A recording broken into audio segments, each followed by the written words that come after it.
Okay, thanks for joining us. This is session 2, and we are starting our Death Valley panel. I am Colin Garvey. I'm a PhD candidate and Humanities and Arts and Sciences Fellow at Rensselaer Polytechnic Institute up in Troy, New York. I work on the history and political economy of artificial intelligence in the US and Japan. And I've logged on the internet 2 or 3 times in my life, so I'm fully qualified to moderate this panel. Let's just jump right into it. Rachel Bergmann is a writer, researcher, and master's student in communication studies at McGill University. And her research explores the intersections of digital culture, computing technology, affect, and social justice. Her thesis, supervised by Jonathan Stern, examines the cultural history of multi-agent systems in artificial intelligence research. Please join me in welcoming Rachel.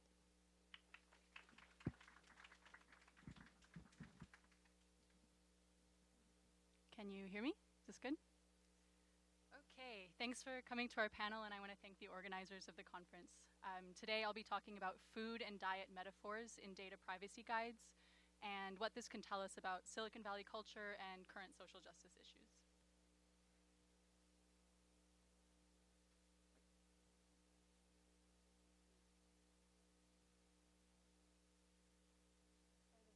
Sorry, the video's not playing.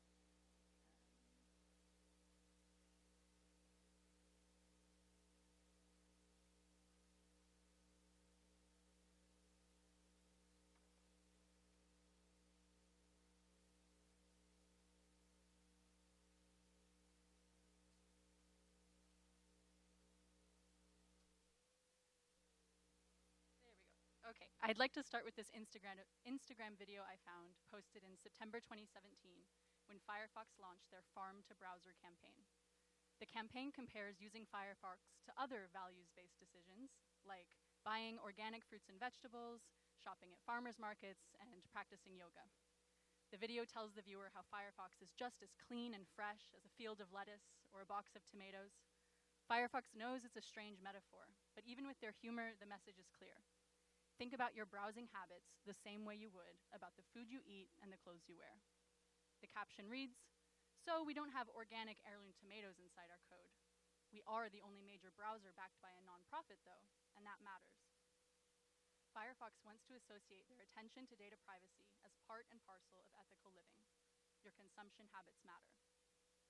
The video was the first of several posts linking food and clean lifestyles with Firefox as the ethical browser choice.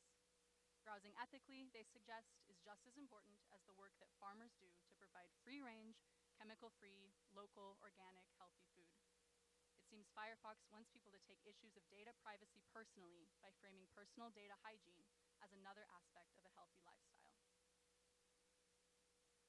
I think a lot of us are pretty freaked out sometimes about being online, and for good reason. It seems like every week there's more news about how some of our most personal information is leaked, or more often sold to analytics companies in order to sell more things to us. As a result, a new kind of advice media has emerged, telling people how to exist online. And here Firefox advises what I'll call personal data hygiene. It's a set of tools, habits, skill sets, technical knowledge, and digital literacy that constitute practices of a so-called healthy digital lifestyle. Firefox positions itself as part of these habits because it's an open source browser that doesn't sell your data to advertisers. What's interesting to me is how many of these data privacy guides use metabolic metaphors of food, dieting, and detoxing to analogize personal data hygiene to the quest for well-being through eating a healthy diet.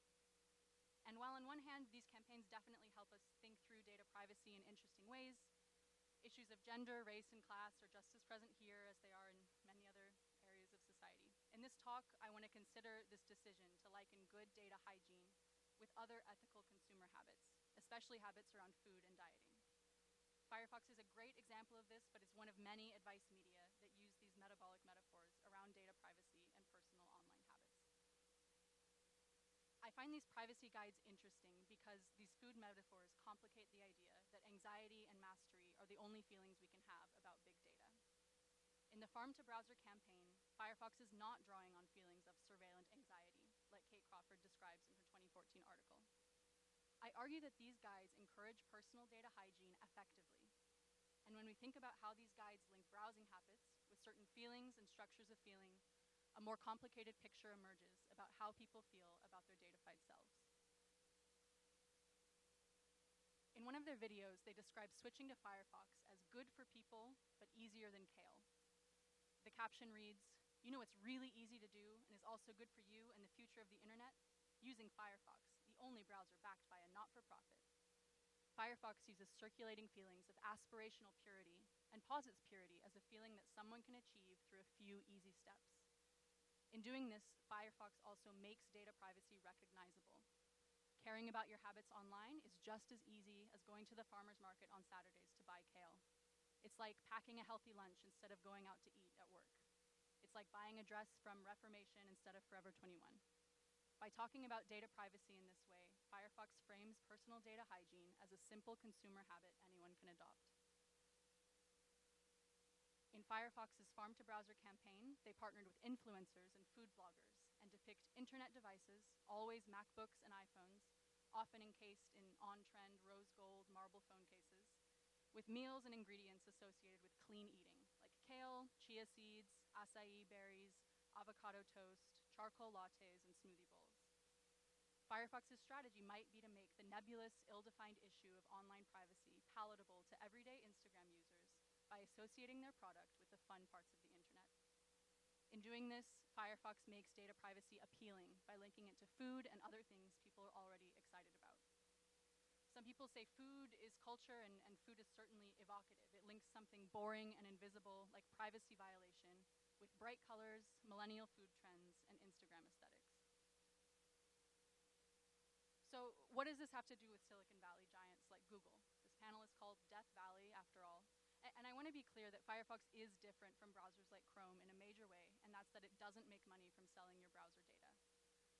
But despite these differences, in the Farmer Browser campaign, Firefox very much draws on feelings common in the Silicon Valley story, of quality over quantity minimalism, managing distractions through mindfulness, and screen-free meditation retreats. And I think a good way of understanding the visual language Firefox uses is Fred Turner's concept of digital utopianism in his book From Counterculture to Cyberculture, and what Barbrook and Cameron call the Californian ideology in their 1995 essay of the same name. They describe how a neoliberal digital utopianism emerged from the unlikely ideological fusion of bohemian, free-spirited hippies of San Francisco and the entrepreneurs and high-tech industries of Silicon Valley. Barbrook and Cameron write that this utopian vision of California, quote, "depends on a willful blindness toward the other, much less positive features of life on the West Coast: racism, poverty, and environmental degradation."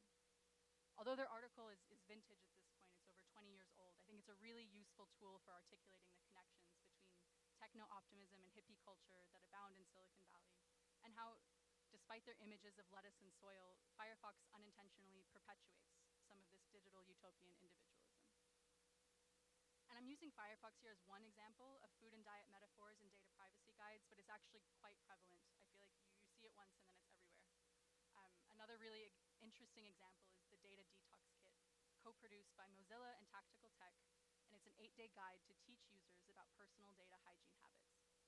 The website asks, do you feel like your digital self is slipping out of control? Have you let yourself install too many apps, clicked I agree a few too many times, lost track of how many accounts you've created? Perhaps you're not as in control of your digital lifestyle as you'd like to be. And again, like Firefox's campaign, they're using humor here, but they're still drawing on feelings of shame for being out of control and inadequate. What's interesting here is that, as it's understood colloquially, the term detox is a way of going on a diet without actually saying you're on a diet. They use terms like reducing your data bloat, a toxic buildup of data that can lead to uncomfortable consequences in the longer term. The end of the detox instructs users how to establish a regimen to prevent more toxic data buildup in the future. The data detox does not end after 8 days. Users make promises to declutter every day, week, or month. Day 8, titled Creating a New You, doubles down on digital imagery with a figure of a hand unboxing itself from a black box. It instructs the participant, today is important. It's vital to create a follow-up plan that works for you. Otherwise, that excess data bloat will only keep on accumulating. The final challenge on the last day is to get your friends and family on board. It says, their actions online matter. Every time they tag you, mention you, or upload data about you, it adds to your data buildup, no matter how conscientious you've been. The Data Detox Kit emphasizes how easy and straightforward the path to detox will be, but in actuality, it's quite an extensive list of things to keep track of. Not only do you have to change your own habits with pretty much every website or app you use, but you also have to convince your friends and family to do the detox too.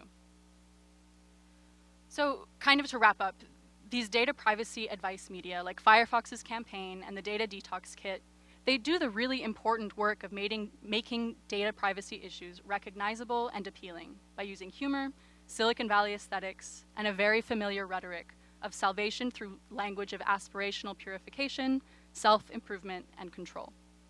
Your browsing habits are as personal and intimate as the food you eat and the clothes you wear.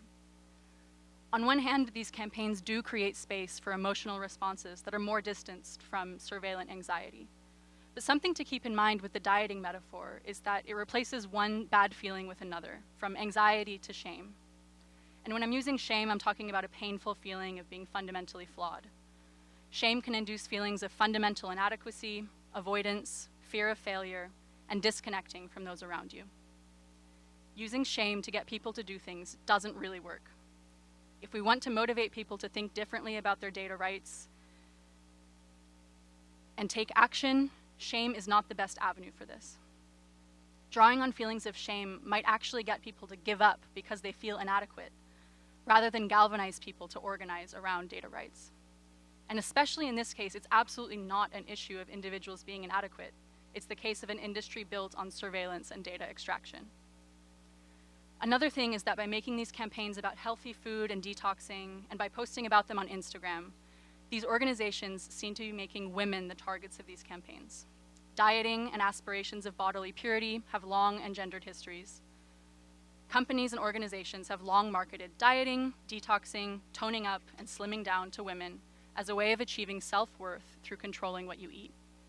In the case of the Farm to Browser campaign, the campaign was mostly on Instagram, a platform where the majority of users are women, and specifically women under 35. Even in the realm of the datified self, women are continual targets for the ways they take up space. Another drawback is that these media more or less ignore the questions of who has time, money, and access to these spaces and rituals of purification, and the class and race-based constructions of what is considered pure in the first place. Yoga studios, farmers markets, the farm-to-table movement, juice bars, even the Pacific Northwest, where Firefox is headquarters, have all been criticized as overwhelmingly white spaces. Scholars like Amy Breeze Harper and Catherine Bailey have explored the ways racism, classism, and imperialism have created foodways that continue to privilege the global elite. The habits of digital detoxing and eating quinoa both put the emphasis on bourgeois norms and ignore the structural factors that enforce these norms. In their Farm to Browser video, Firefox tells the viewer, "You value things that take hard work by someone else." This points to questions of class, access, and one of the ways these campaigns target the affluent with their metaphors of healthy food. These campaigns do a lot for their consumers, but that's just it. It's centered on consumers, and it seems to intentionally ignore the working conditions of the producers, of agricultural laborers, both in the United States and worldwide. But overall, and I'll end with this, these metabolic metaphors continue to put the burden of responsibility on individuals to know where their data exists, how they're being tracked, who has access to the data, and how it is being used to make decisions about them. And while these habits might make people feel like they have a modicum more control, it distracts from the real issue, which is the corporations actually doing the extracting and the systems that allow this in the first place. Instead, by focusing on production rather than consumption and looking at the ways these systems of oppression continue to exploit those who are already marginalized, we can focus on the real need to organize. And I think that by using a framework of data labor and data rights, we can link the issues of data extraction with other movements of workers and other social justice movements happening right now. Thank you.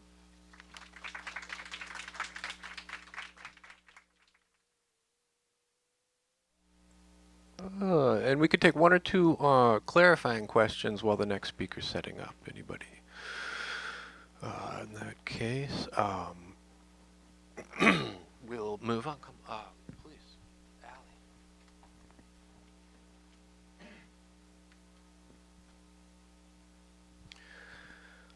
Okay, our next speaker is Allie Watson.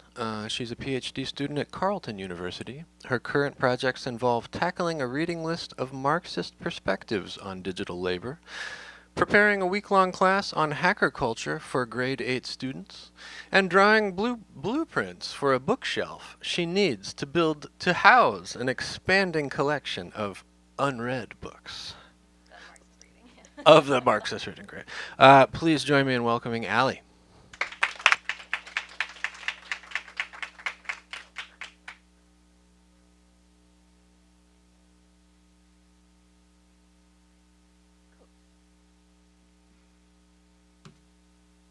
Okay, so my talk, Go Code Girl, Rethinking the Cultural Value of Computer Code in the Learn to Code movement. Sort of part of a project that I've recently started to think through that looks at how computer code is increasingly presented as an essential knowledge in today's society. Similar to some of my fellow panelists, I think I'm trying to question what it is that we must sort of elide in order for popular beliefs about technology to persist. I begin by describing some aspects of what has been called the Learn to Code movement. I use the term movement here quite loosely, though to be clear, it's as much of a social movement as Kendall Jenner's Pepsi commercial. I will then discuss how code is portrayed in the promotional material for a nonprofit organization, Canada Learning Code. I argue that it advances coding as a necessary skill only by eliding not only the contingencies of computer processes, but also the material, social environments in which users are enjoined to empower themselves through coding knowledge. So the imperative to learn code is pushed forward on several fronts. Nonprofit learn-to-code organizations are a significant aspect that I'll focus on, but this so-called learn-to-code movement involves multiple dimensions, such as decisions around public education curricula, in-job training, lengthy and expensive coding boot camps, and a huge number of high-profile political, corporate, and celebrity endorsements. A nostalgic picture, perhaps. As you can see from this Wired article from 2014, learning to code has been championed by former President Obama, who in 2013 claimed that everybody should learn how to code, and went on to push for more coding programs and for elementary schools to include it as a core subject. You have celebrities like Carly Kloss, who's pushing this forward. will.i.am is learning to code. In Canada, learning code is similarly supported by Canadian celebrities. And thank you. And politicians like Prime Minister Justin Trudeau, who claims that every job in the future will be done better by those who know code. Learning to code is becoming more and more common, especially among young students. Code.org, which is the program here, this is the nonprofit that is behind a great deal of the Learn to Code movement's publicity and events. They claim that its Hour of Code campaign has reached 15% of the world's students, and Justin Trudeau. Governments and corporations alike strongly support this organization and others like it. Predictably, among the top donors to Code.org are exactly the companies you might expect, right? Facebook, Amazon, Google, Microsoft. And all of this takes place under the vague banner of learn to code, but what kind of code are they actually learning? Right? This kind of promotional material tends to put forward an undifferentiated view of code as simply a means of understanding and commanding computers. And this is significant not only because, of course, different programming languages are used for different forms of software, but also because an undifferentiated notion of code speaks to the way that the push to learn it is animated by popular imaginings around code and not necessarily its applications.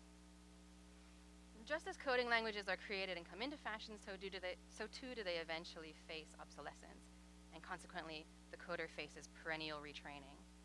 Learning code is a goalpost that continually recedes into the distance. The Learn to Code movement largely elides mention of specific programming languages, gesturing instead toward a timeless, ahistorical sense that code is a monolithic and eternally desirable form of knowledge. We are encouraged to perceive reality as mediated by code, that we ought to be able to interact with, change, and understand. The way we understand our imagined relation to the world around us, what Althusser would call ideology, is constantly shaped by material encounters. In the case of the not-for-profit coding programs, certain individuals are presented with, or hailed by, a vision of reality as utterly mediated by code, in which training and technical skills is a means to bettering one's conditions of existence. The promotional materials around Canada Learning Code provide an especially salient example of how coding courses get marketed as more than just job training and serve to interpolate or recruit certain people into recognizing the socially constructed value of coding. So this is the homepage of Canada Learning Code.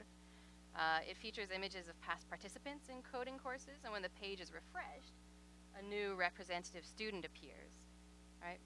There are maybe a couple of older students, a couple of male students, but generally this gives you the gist of the age, the gender, the racialized character of their model student.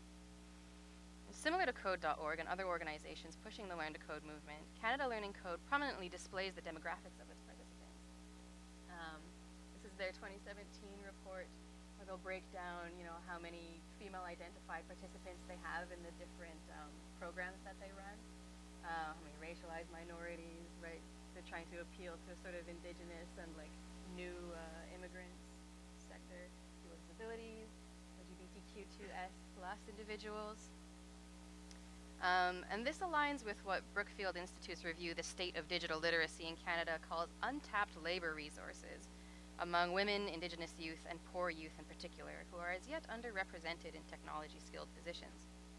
And Code.org takes up almost exactly the same phrasing in using the findings of the National Center for Women and Information Technologies report on girls in IT, stating girls represent a valuable, mostly untapped talent pool.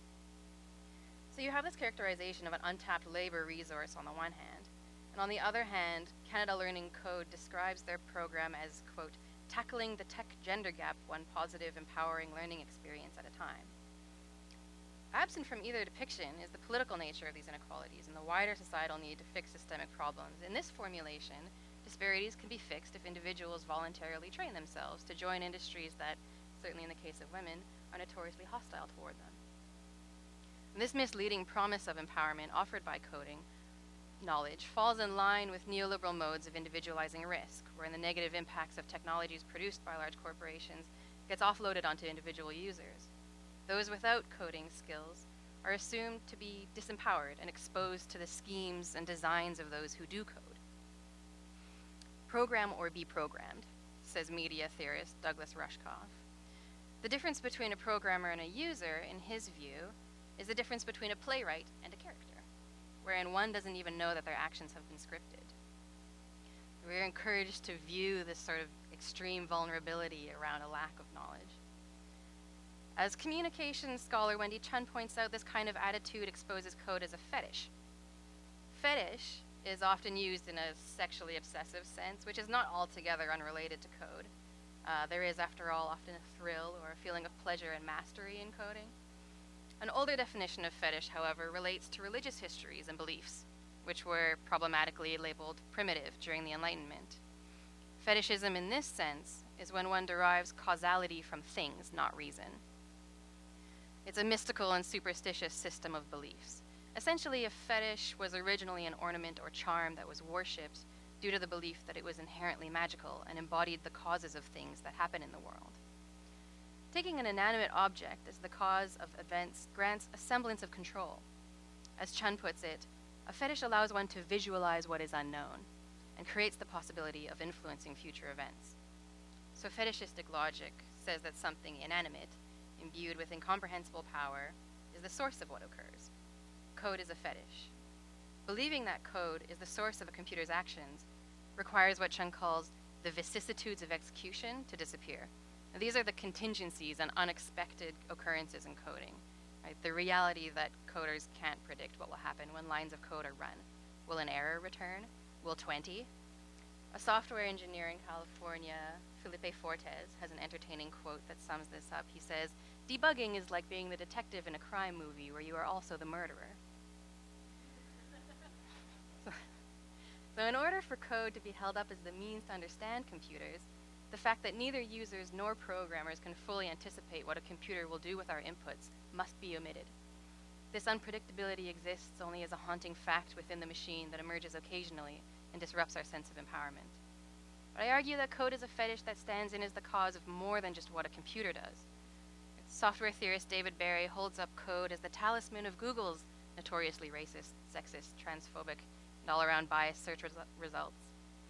In condemning Google's poorly wielded power, Barry's solution is not to call on the company to justify or change its choices, structure, or operations, but to place the onus on computer users to demystify Google's algorithms ourselves. He claims that we might uncover the nefarious workings of Google through the code that, in his view, is the vital cause of Google's impact on the world. Here it is clear how the fetishization of code works against a more substantial understanding of complex technological systems. If only we could access and manipulate Google's code, the argument goes, we could then free ourselves from its pernicious effects. But notably, this freedom is only for those who have taken the correct measures to protect themselves. Caveat emptor to the user of technology. Buyer beware, for the onus is on you. And if we are all vulnerable to some degree to the unknown machinations of technology, then Canada Learning Code makes it clear that women, girls, people with disabilities, Indigenous youth, and newcomers have especially high stakes in embracing knowledge that promises prosperity in our digital world. The ideology of code as a necessary knowledge in today's society hails users to understand our relation to reality on these terms, but the act of adopting that ideology requires that people recognize themselves as the object of this hailing. And this recognition is dependent upon code as fetish. To internalize this call to learn code can occur if code is presented as the actual source of actions, not just a layer dependent on other layers of execution set within a complex reality that we can never fully grasp. In the Learn to Code movement, code is the fetish that promises empowerment for marginalized individuals in society, the fetish that allows socially, politically complex problems to appear solvable through individual acquisition of marketable skills. Code, when posited as the cause of digital technology's effects, must be the answer to its problems as well. But learning to code offers only an oppressive promise of empowerment, as it individualizes the actions that can be taken against systemic inequalities, promising to improve the situation of socially marginalized groups only so long as they train and mold themselves into economically useful subjects. Thank you.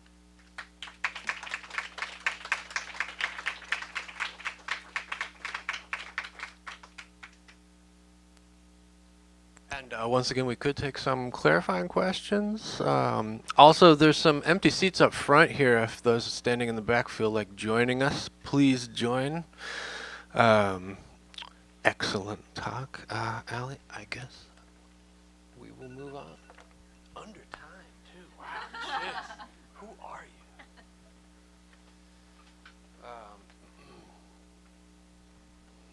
you? Okay. Next, we have Brian. I didn't write your last name down. Justice. Brian Justie.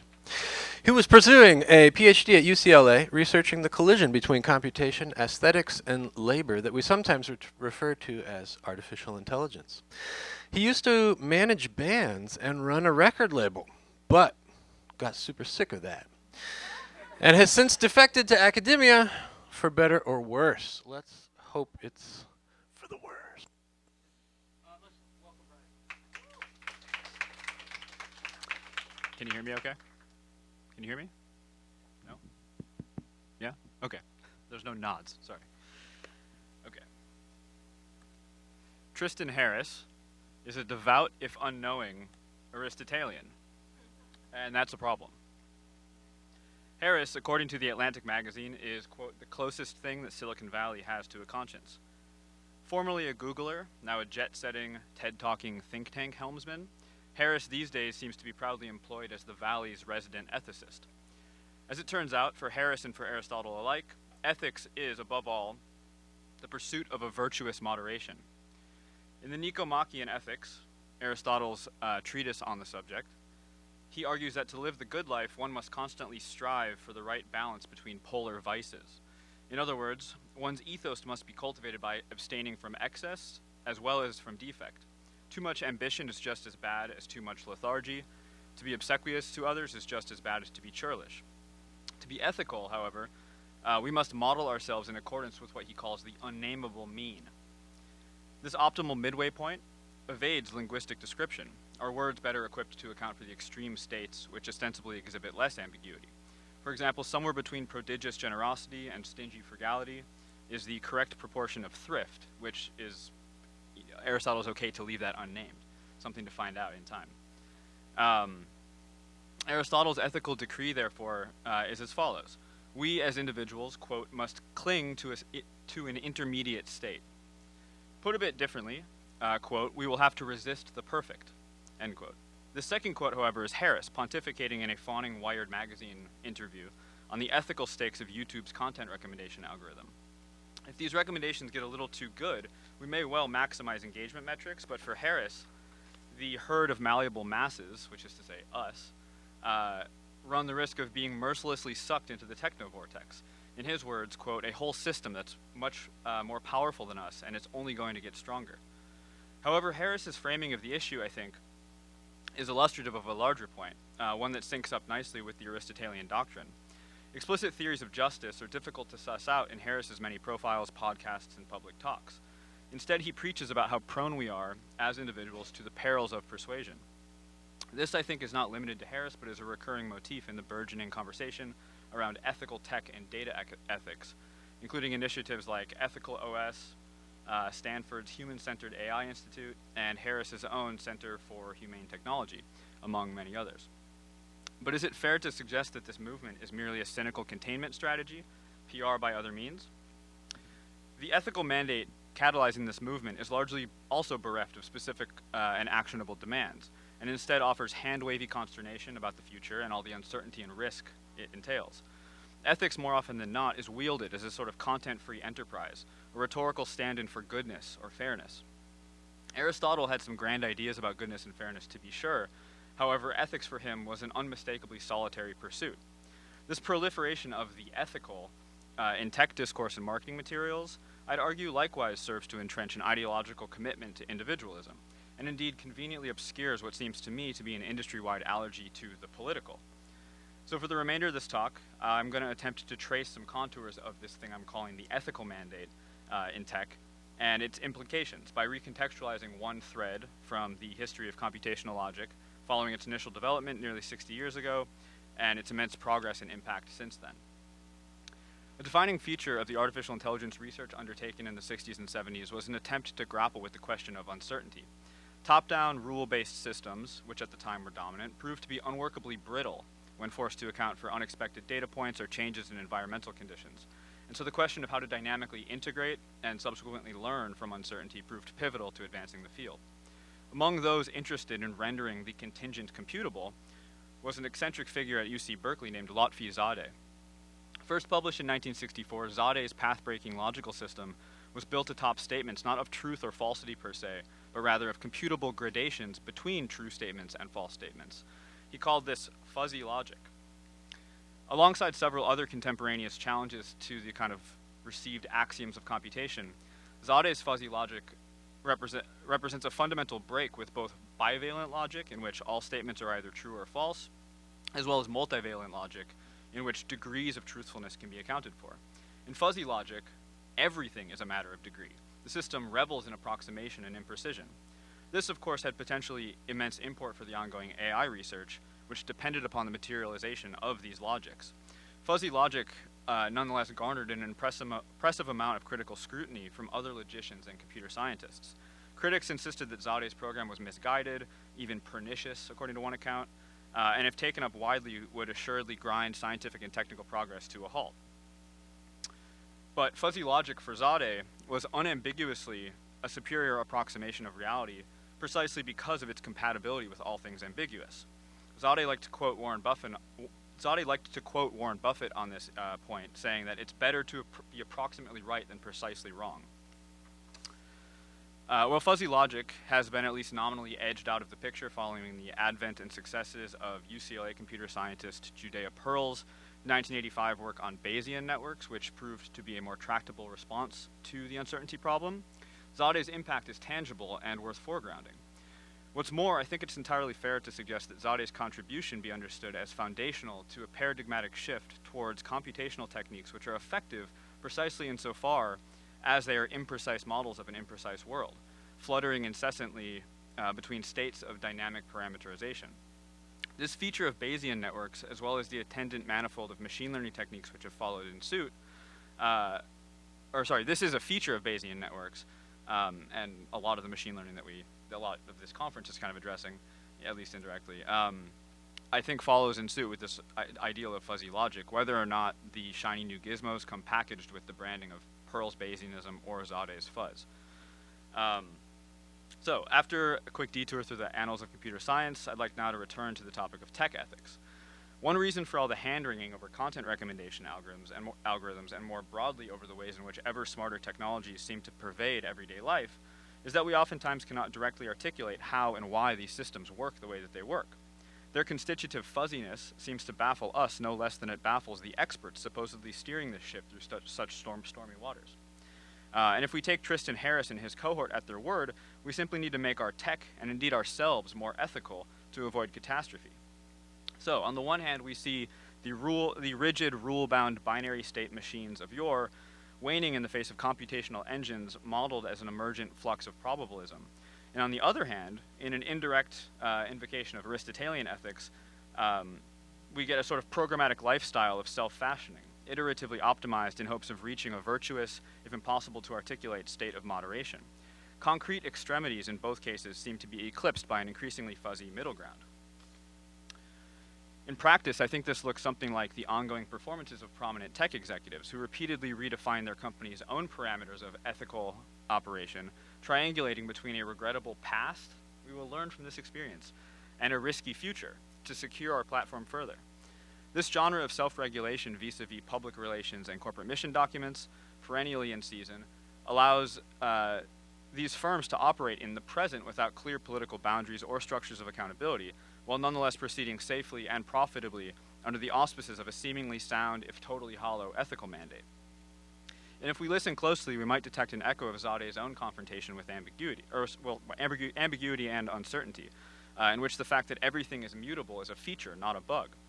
As with Bayesian learning, wherein one's beliefs about the future are progressively updated to account for newly collected information about the past, there is a fraught temporality at play. What we're left with then is a sort of defanged uncertainty, such that the future is only ever an incrementally optimized version of the present. I'd like to call this phenomenon fuzzy ethics. But we can take this a step further, I think, and perhaps distill my argument to something slightly more polemical in nature, that in fact all ethics are fuzzy ethics. The French philosopher Jacques Rancière has described what he calls the recent ethical turn in political philosophy as a critical modality which unavoidably, quote, collapses into a state of indistinction between cause and effect. Judea Pearl, who I mentioned earlier, ironically has since decried the AI paradigm he helped to pioneer nearly 3 decades ago on almost identical grounds, developing instead an elaborate logic which formally codifies causality, a task which has previously eluded statisticians. A theory of causality, it seems to me, represents an antidote to fuzzy ethics, in that it explicitly endeavors to understand our contemporary technological epoch as a site populated by nameable agents with nameable interests, not simply one shaped by inscrutable and omniscient forces. For folks like Harris, bad outcomes just seem to happen, and the best we can do is react, ideate, and iterate in the hopes of optimizing for future outcomes. Causality black-boxed, culpability deferred. What is elided here, however, is a structural link between cause and effect. And so I'd like to suggest in closing that we might understand politics as precisely the rejection of the constitutive fuzziness of an ethical mandate. In contrast to Aristotle's virtuously moderate, unnamed mean, a distinctly political mandate would require the naming of actors, incentives, and outcomes, and an articulation of causality which sutures the one to the others. The brave actions of Google workers protesting against Project Maven last year, the mass organizing spearheaded by the Tech Workers Coalition, and more recently, the successful campaign by Googlers against transphobia in response to their employer's proposed ethics board, for example, exemplify a mode of collective political action informed by firmly held ideological positions and invested in ground-up solidarity building, a far cry from Aristotelian virtue ethics. By appointing Kay Coles James, the arch-conservative president of the Heritage Foundation, to their advisory council, Google espouses an underlying decision-making logic, call it fuzzy if you want, in which incompatible polarities are qualitatively conflated. As with Zadeh, there is no true and false here, no right and no wrong, simply gradations along a commensurate spectrum.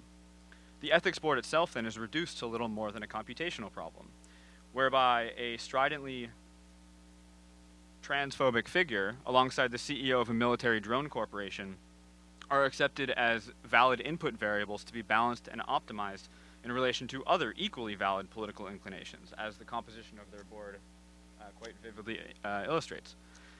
But as but as Jimmy Woo has recently and compellingly argued in a piece on a sort of speculative left-wing computer science, we must remember that optimization itself is an ideologically charged notion. Fuzzy ethics, much like fuzzy logic and its innumerable derivatives, cannot supply us with a theory of cause and effect, which would implicate sites of power, articulate and demand concessions, or formulate a vision of the future worth agitating for. Perhaps then, we might do well to embrace an explicitly political mandate, rooted in collective action to confront these pressing issues, one which refuses to allow power to obfuscate itself behind the fuzziness of ethics, but rather, and my co-panelist Kelly I think is going to pick up this thread, one which mobilizes a logic of generative friction between competing agents and antithetical interests. In other words, fuzzy ethics might be best countered with a gallant return to ones and zeros.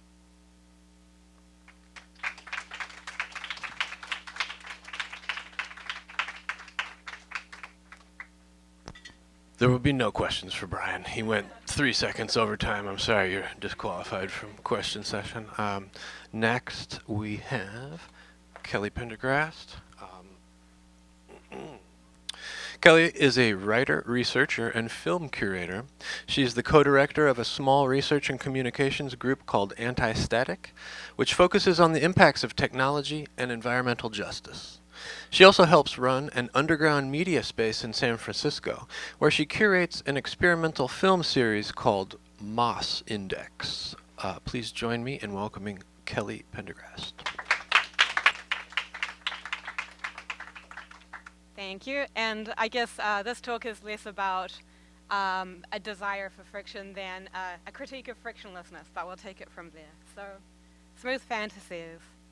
A frictionless life is the promise of many of the last decade's most disruptive technologies, companies, and services. So from startups that promise to get your apartment scrubbed and tidy without having to set eyes on a cleaner or negotiate a tip, through to clothing subscription services that send you perfectly fitted garments you didn't even know you wanted, the app-enabled economy thrives by selling a vision of effortlessness and ease for users. So I'm going to kind of explore these smooth fantasies before talking about all of the things from exploited labor to environmental degradation, all the things we love, that these narratives kind of omit and obscure. Okay, so the desire for frictionlessness kind of comes directly from the imagination of the company's founders, at least in part. And narratives about the horror and the difficulty of daily life's indignities abound in the personal blogs of tech founders, coupled with speculations about how these frictions could be kind of problem solved out of existence, like, you know, one toothbrush to rule them all. By way of illustration, I just wanted to read an excerpt from a 2015 blog post by Rob Reinhardt, who's the inventor of Soylent. His blog's now offline after their Series B funding round. But he kind of talked about not only how he simplified his diet, but the entirety of his daily life. Here's an excerpt. First, I never cook. I'm all for self-reliance, but repeating the same labor over and over for the sake of existence is the realm of robots. I have not set foot in a grocery store in years. Nevermore will I bumble through endless, confusing aisles like a pack donkey searching for feed while the smell of rotting flesh fills my nostrils. I buy my staple food online like a civilized person. This is like really fun to do. I could just do a reading of this blog post. I'd be really happy, but I won't. So he goes on to kind of describe how he streamlines every part of his life, and he ends his piece with this. The first space colonies will have no coal power plants. I am ready. For now, though, as I'm driven through the gleaming city, my hunger peacefully at bay, I have visions of the parking lots and grocery stores replaced by parks and community centers, power plants retrofitted as museums and galleries. Traffic and trash and pollution will evaporate if only we are willing to adapt some routines. So I recommend that everyone reads this piece. It's really good. You can find it on the Wayback Machine. I'll give you the link later. So what really stands out to me is the kind of hysterical affect of contrast here between the horrifying description of grocery stores and kitchens and retail shoppings, and then the vision of a kind of a smooth ride through a gleaming city where he's fed and watered by technology, safe from the traumas of the reproductive labor that he'd otherwise have to perform.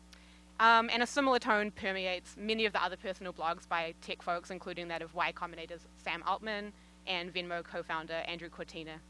Ex-Facebook VP, whose quote we saw before, Sam Lessin, he calls this hankering for a technologically enhanced frictionless world FOMO for the future. And this FOMO for the future animates kind of not only the goods and services that the entrepreneurs design, but also the way that they're envisioned and marketed.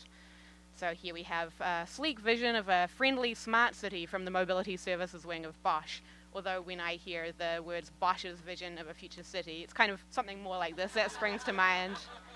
It's a little Bosch joke for you all.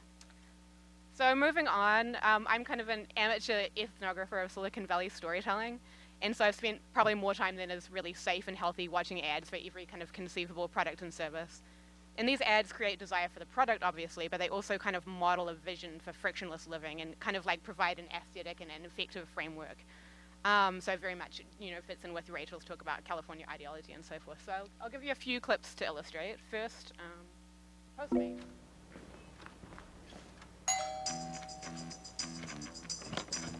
Hey Jody, here's your Postmates. Oh, hey Max! Okay, there we go. So not only with Postmates, not only does your food appear by magic, but your delivery guy is there to kind of provide words of affirmation. And now Uber. Opportunity is everywhere. Like here. And here. See? Opportunity. All right, that's enough of that. So the actual ride-hailing service obviously kind of disappears into the backdrop, and it's really just a bunch of beautiful human stories. And now Stitch Fix. It just felt like the conversation was made. Today, Molly got dressed for a big night out with her closest friends. Okay, gross. So it's all about you and your big night. And then finally Finn. Can you look up a place where I can go milk a goat? Or sheep, just not cows. Could you teach me how to play poker? Okay, and finally, so Finn, we're a digital personal assistant, is always available to help you with your whimsical kind of millennial tasks like milking a goat. Okay, so these stories all center the user, obviously, within the logistics of the product or the service disappearing into the background. And as you see here, the ads kind of literally center consumers, the customers. Here we go. And they also all highlight kind of a sense of tactile coziness, which is kind of like a sense of hygge, whatever that slightly fascist concept is. So the characters all inhabit this world that's soft and warm and sun-dappled, often with diffuse or glowing light sources visible in the background. This is the unified aesthetic of frictionlessness, which is cozy, unencumbered by clutter, and free of dis-ease. But the reality obviously is different. So I'm sure this will come as a shock to nobody, but friction doesn't usually go away just because you throw technology at it.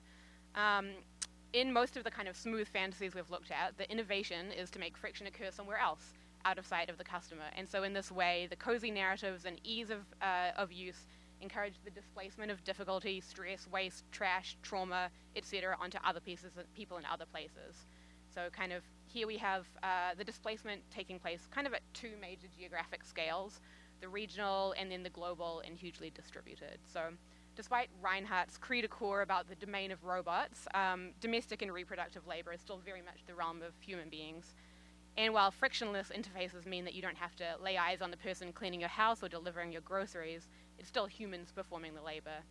And these are the kind of local displacements which allow us to outsource labor and drudgery, while the platforms through which we procure the labor allow us to remain kind of cheerfully helpless when it comes to the minimal rights and poor wages that workers are afforded. But where it gets really invisible, I guess, is when you zoom further out to the enormous global networks of extraction, logistics, manufacture, and transportation, along with sites of disposal, salvage, and waste. And so these networks are necessary to fuel the just-in-time manufacturing and seamless delivery of goods required for a frictionless life. Like, for example, Reinhardt, our friend Rob, he describes ordering his clothes directly from producers in China before he wears them until they're dirty, and then he gives them to Goodwill because apparently takes less water to make new clothes than to wash them. And so it's an arithmetic designed to reduce labor and decision fatigue in his own life, but of course, what looks frictionless to him requires raw fossil fuels for polyester, manufacturing labor, fuel, carbon, and then huge amounts of computing power. And of course, the garments go on to have kind of a complex afterlife, requiring more labor and resources. They're sorted, tagged, resold, and then eventually disposed in landfills or incinerated. So these complex systems are mostly invisible to the end consumer, obviously, but can be disastrous for the communities that live alongside sites of extraction or refuse and who labor under exploited conditions. So engineers and environmentalists talk about sacrifice zones, which are geographic areas that have been kind of permanently impaired by environmental damage or economic disinvestment. This includes things like Superfund sites and so forth, and it often is a result of damaging extractive practices or poorly managed waste disposal, but as well as being kind of like a literal geographic area sacrificed in the name of capital. I think about the idea of a sacrifice zone as kind of a rich metaphor for the things that we as citizens or consumers are willing to abdicate or to deny or to betray in the name of convenience and seamlessness. So this kind of techno-capitalist sacrifice zone is the out-of-sight arena in which our goods are produced and our services are procured, kind of conveniently hidden behind the scrim of frictionless technology. So what looks like a smooth platform that brings us all of the things that we need obviously turns out to be a global network of people and things that stretches from the Great Pacific Garbage Patch to the server farms that power all of our transactions. Finally, last chapter. So let's end by going back to science fiction, and I'm borrowing this image from Super Studio because it's a nice visual kind of for the fantasy of a platform-enabled frictionless life where the goods that we need are provided to us in a world of light without clutter or chaos. But obviously, as we've seen, the smooth minimalism relies on the outsourcing and kind of the invisibilization of all kinds of labor and extraction, from the complex logistics systems that get your products shipped to you to the pit mine where the minerals in your phone come from. So I'm proposing that instead of platforms, the better metaphor here is maybe that of the membrane. And now this is my one corny transition. Are you ready? Da-da-da-da! Thank you.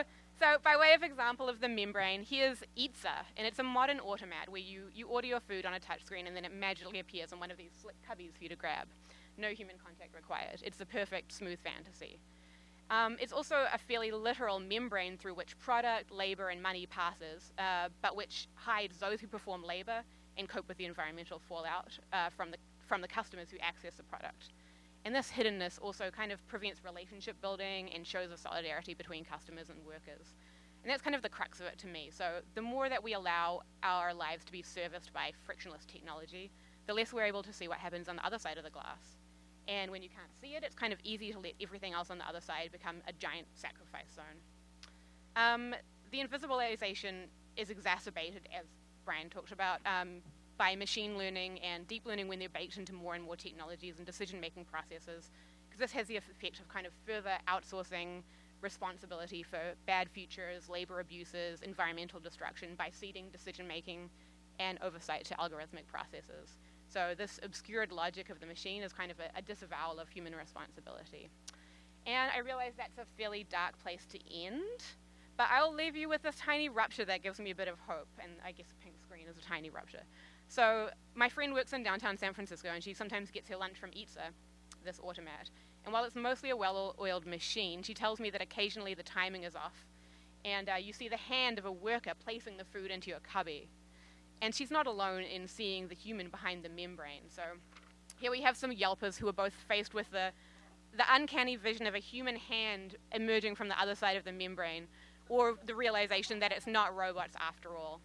So seeing a rupture in the membrane can be pretty disturbing, especially if you've bought into the smooth fantasy. But my little shard of hope is that these moments of rupture can be the start of something, whether it's hands touching hands through the Eatsa cubby, or a growing sense of solidarity, or the desire to destroy the smooth fantasy that keeps us separated. There we go.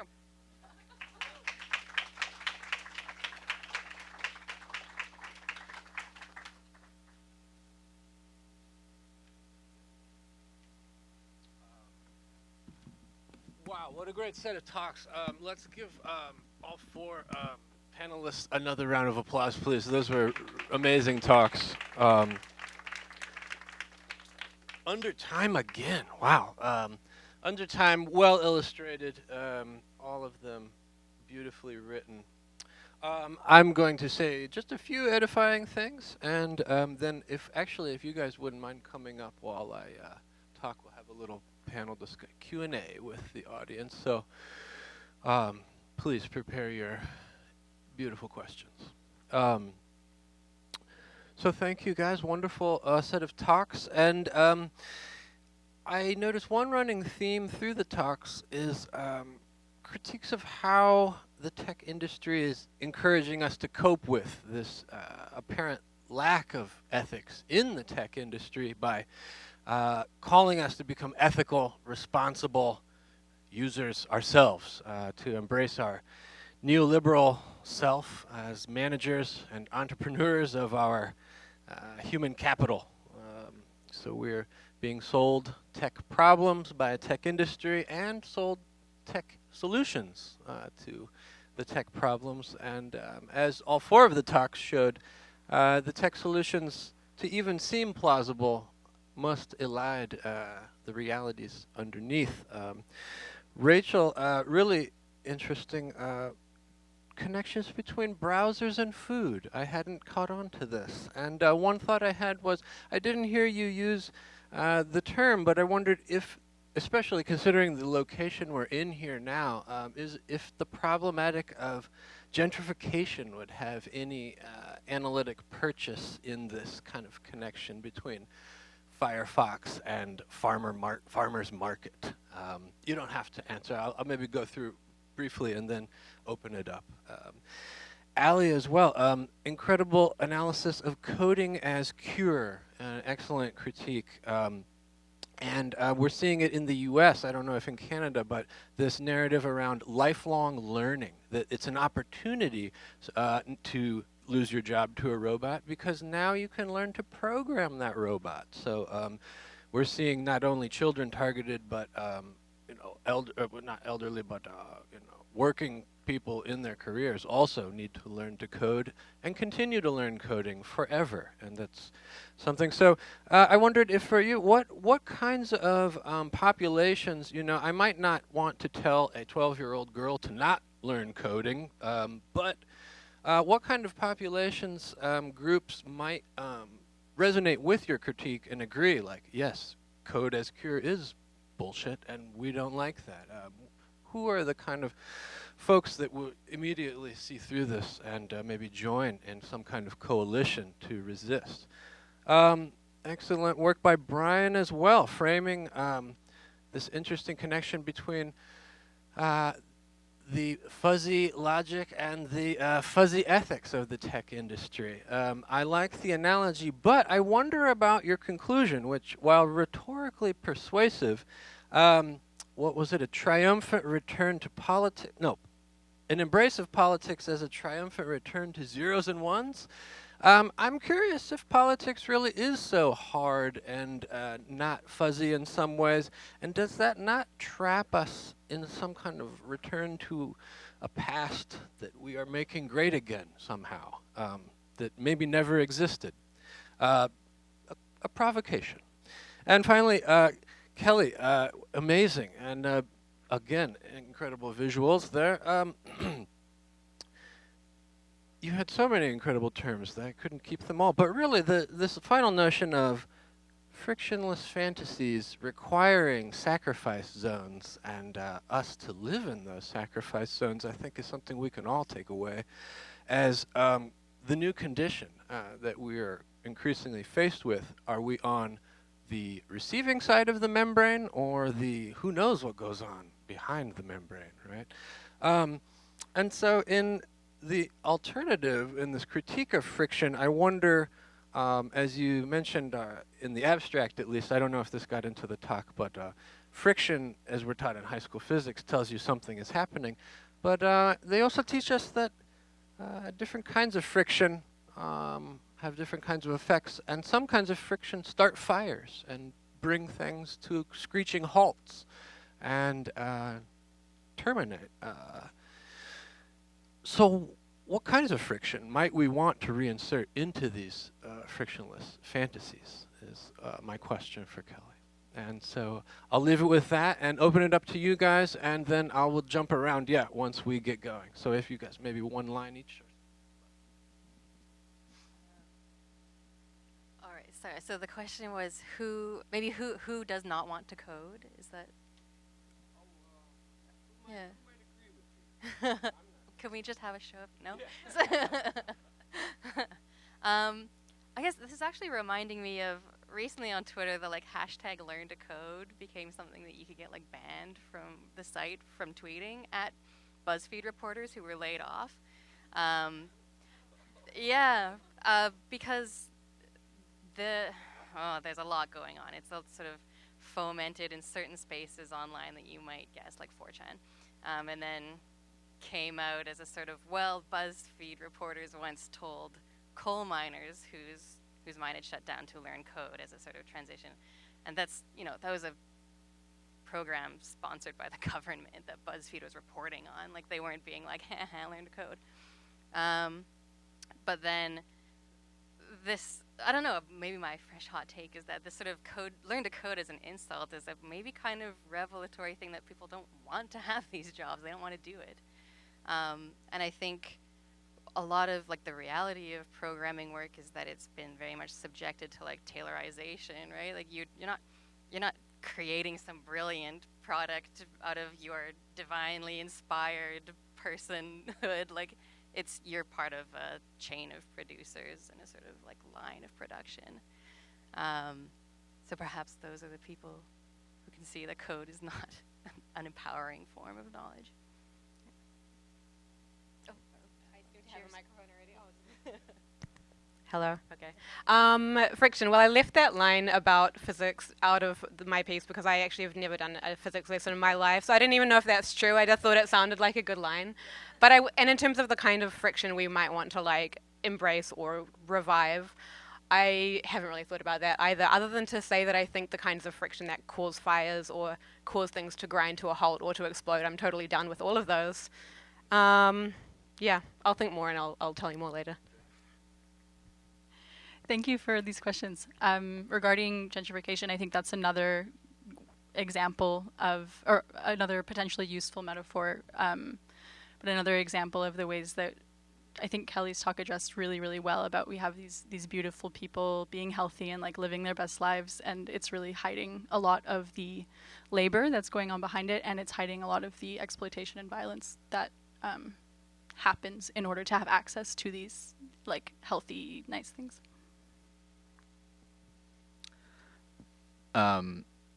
Thank you, Colin, for pointing out the, I guess, probably very obvious and seemingly provocative endpoint, which seemed to be like a call for binaries or something, which was partially intentional to get a question like this, I guess, but that seems to fly in the face of almost everything we've learned and why conferences like this exist, to dispute binaries and whatnot. However, I think that there is something to be said for like productive differences, maybe. I don't know if that's the way I actually want to put it or not, but for example, like the Tech Workers Coalition, their sort of primary strategy has been to organize both the sort of six-figure engineers as well as the temporary contract workers that clean up after the engineers, kind of on the premise that they actually tend to have a lot more in common or shared structural interests compared to, for example, their bosses, or not even necessarily their bosses, but the sort of owners and the venture capitalists that own the companies. Which is to say that like that is a productive difference that has been sort of like seized upon and is being exploited for what I would say is sort of two aspirational ends, which looks something like a binary if we were to say, okay, well, there's the owners and there's the workers. And that's a kind of familiar binary that I think at least one of our panelists would, So I think that like, I wouldn't want to like totally sort of throw out the ways in which like differences which are sort of structurally, I don't know, deployed or something can be kind of reworked to advantages that serve more people or something like that. I don't know. I mean, I hear you though, and it's a good, I think valid point. Yeah.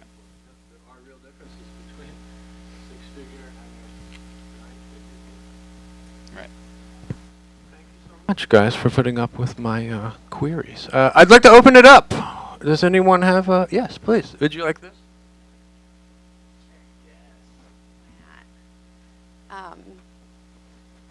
So sort of a common thread throughout all of your presentations was this idea of this being new, something that we're experiencing because of what current technology we do have.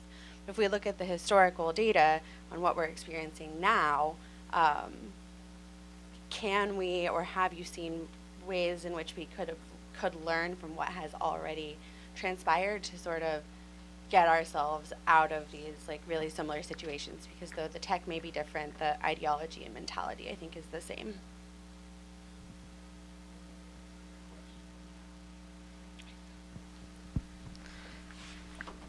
I would say that, yeah, the tech is different, but I think not only is the ideology and mentality maybe the same, but also a lot of the kind of like material, the constitutive material parts are kind of the same. And what can we learn? Oh no, I didn't think about this. Who has something to say about this? Just a quick thing. Like that's one thing I love so much about that Barberkin Cameron piece. It's written in 1995, which like I don't know it. I think I really appreciate your question about historicizing, and I think we can go much further back than 25 years ago. But at the very least, that points to how various aspects of Silicon Valley culture that we're critiquing today have been a long time in the making. Go for it. I would encourage folks to check out the Computer Professionals for Social Responsibility, which was a group that formed in the 80s in response to a large AI program run by DARPA called the Strategic Computing Initiative, and they successfully lobbied DARPA to not put an AI in charge. Computer Professionals for Social Responsibility. Lucy Suchman was a member. I'm sure some of you know her, the anthropologist Lucy Suchman, and quite a few other computer professionals. But quasi-social movement organization that did successfully convince DARPA not to put an AI in charge of the nation's nuclear defense systems on the grounds that it would be tantamount to a doomsday machine. This was the plan under Reagan's Strategic Defense Initiative, or the so-called Star Wars program in the 80s. So there are, I only share this because I found this example. It's not well known, and it is a case where a social movement organization fought a plan of the government and military and succeeded in stopping it. And so I think it should be better known. You can find some of their writings in the communications of the ACM.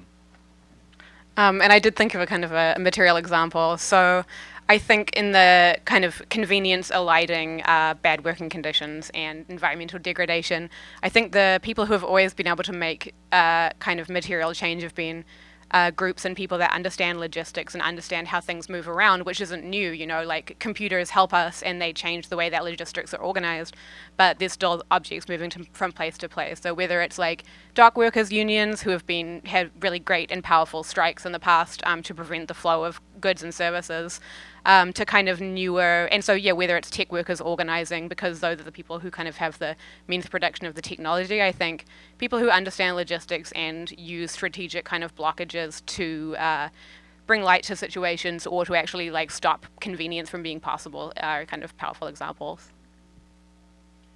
Great point. Yeah, certainly we're encouraged to like see things as like so new and so complex and so basically technologically divine that, you know, you have to acquire skills or partake in new ways in order to understand them. But this, I don't know, I guess I think it's Helen Nissenbaum has a phrase, it's called contextual integrity, right? You can actually just like think about what you want something to do in the world, and from there work back on like, you know, operating around like, well, what should it do, as opposed to like, how does it work, right? Because pushing you towards that question is a sort of, I don't know, like smokescreen, I would say. And then, right, and in the case of code, that's to have the people who are building it have specs alongside it that are like legible and that can be approached, right? Like there's a way of translating it to the public in a way, as opposed to, you know, instating the conditions of technocracy where you have to gain the skills to approach the technology.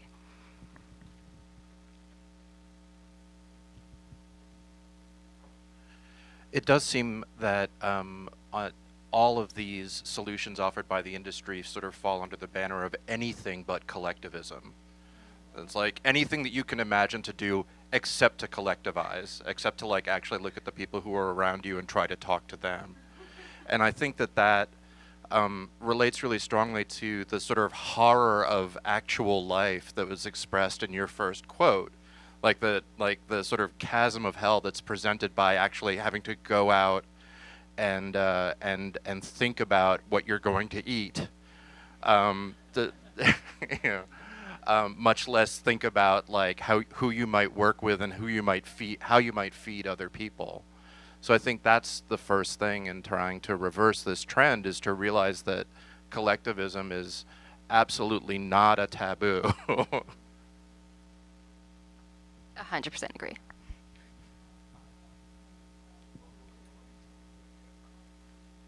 Hey, cool. My context for friction is definitely software in Silicon Valley, but I do think about this idea of useful frictions, and I think about like the American Disabilities Act and how it's a lot slower to build a building because you have to incorporate access for lots of different types of people. And I feel like having built large software systems in SF, definitely like that kind of like you go as fast as you can. But I think that there's like a way in which the role of politics and the role of bureaucracy and the role of democracy is actually injecting slow, useful frictions that over time slow things down because you're incorporating more voices. How would you respond to that? I would totally agree, and I think that the comparison of kind of designing for disability or designing for accessibility is really relevant here. And I think I've thought a lot about how bureaucracy plays into it both as a kind of a slowing force that I guess Silicon Valley is always trying to kind of vault over, and I'm not sure how to resolve that issue, but in terms of things that are built, I guess, by and for bureaucracy, there often is this slowness and this kind of like a cavalcade of voices. And I've done kind of contributed to policy work for government before, and just the process, since I live in San Francisco and mostly work with people who are more on the tech side of the spectrum, the slowness is so infuriating but also amazing, you know, and it is about process, and it's an attention to process, and I mean it's totally fucked up in a lot of ways as well, but I think the attention to process, the commitment to slowness and to having voices heard, and the at least the ideal of designing for a range of abilities and a range of kind of usability is really powerful. So I'm not really sure how to like integrate those two perspectives, but I think that's a really interesting friction for sure. I would just add to that that part of the like operative distinction that I was trying to make between ethics and politics, at least in the literature and the way that I was kind of invoking it, a lot of ethics tends to sort of involve this like abstract subject that we ostensibly all are part of. You know, we all kind of participate in the same sort of subjectivity, which if we all are ethical, we're all ethical in the same way, whatever. And it may be an individual pursuit, but we all kind of follow the same path towards an ethical life or something. Whereas politics, and this is rancier, but others as well, starts with the sort of assumption that like there is like a population that kind of falls outside of the system, and there kind of has to be, and politics is like rendering that population legible, and that is, I was kind of pointing to that being like friction as opposed to fuzziness or whatever. Fuzziness, like the ethical fuzziness, is like we all participate in this, you know, this good life, you know, it maybe it's rocky here and bumpy there, but you know, together we'll prevail or something. And politics acknowledges that there are people that are like actually structurally either excluded intentionally or otherwise. But I think in your example, I think is exactly that, and it is a, you know, not an easy process to then sort of integrate those. I mean, Ron here calls it the count of the uncounted, like, which is, I was going to make a comment in the last panel, which is all about counting being this like big bad thing, but yeah. A lot of the frictious, the technologies that aim to eliminate friction emphasize eliminating social interaction and other things. And recently there was, I think, Atul Gawande published an article about how social isolation was as harmful to a human being as like physical torture. So I was wondering if you had some comments about how the impact of frictionlessness on the consumers of that frictionlessness, besides just like all the other people who are in the back end of it. That's a really good question. I have to admit that I haven't actually given that much thought to the impact of frictionlessness on the psychology of the consumers. It's in my distaste, I guess, of a lot of these things. But I think that's totally true, and I think part of it is like just the kind of like folding of all of these different things into a single screen. So really cutting down on the kind of perceptual inputs that you're getting, as well as the kind of like psychological interactions with other human beings, which I think obviously has a really big effect. And then also thinking about, so now, you know, you can procure all these services that maybe all add up to kind of having a personal assistant or having a maid or something like that. But instead of having to negotiate with that person on person-to-person basis, maybe even building a relationship with them over time, you have this kind of like on-demand, as-needed service provided to you where you never have to have those negotiations, you never have to face your class position, I guess, and think about the kind of process of like domination and servitude. And so I think for the ethics, I guess, or the politics or whatever you want to call it of the consumer, I think it kind of like leaves a big gap there. Yeah, so I don't know. I haven't thought a lot about it, but it's a really good question. This is maybe to then pass the mic to Rachel, but I feel like the rise of like mindfulness is in some way connected to this, because mindfulness is absolutely about this sort of like look inward to find salvation or something. I don't know if salvation is the right word here, but like it's a very like inward sort of solitary thing oftentimes, which would again be at odds with the sort of like some kind of collective care or community building. Yet that's the sort of narrative that we're sold by, you know, California ideology, etc. Which I think has absolutely a lot to do with isolation. Like it seems like the only tractable response to isolation is to like, oh, I'm already isolated, I might as well like use myself to, I don't know, like look inward. That feels like I don't know, feels connected. I don't know if you have anything to say to that or not.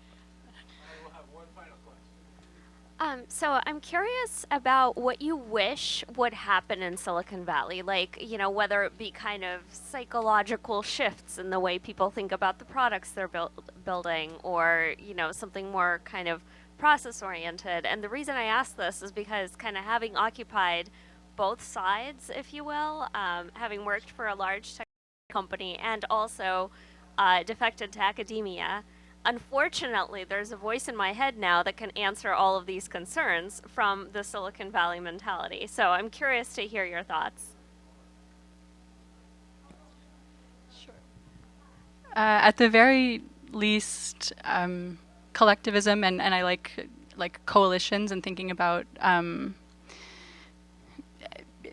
I use the term data rights in my talk, and I think there's questions about who grants rights and things like that, but at least that shifts it into something that, like, consumers, workers, everyone involved deserves a certain amount of data rights, and then when these rights are violated, people can organize and maybe get them. And then something that's important to me is leaving room for lots of different kinds of feelings about the systems that we're in and what we can do about them, that kind of thing.